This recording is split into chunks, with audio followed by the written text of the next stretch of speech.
नमस्कार मित्रांनो, सगळ्यांना राम राम. आज आहे रक्षाबंधन. बहीण भावाला राखी बांधती. बघा कशी राखी बांधती, आता ओवाळती.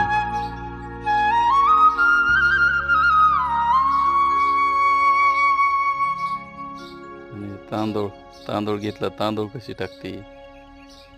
आणि आता राखी बांधली. सकाळीच दोघांनी भांडणं केलं तर आता राखी बांधती. खूप बघण्यासारखं दृश्य आहे हे, खूपच छान.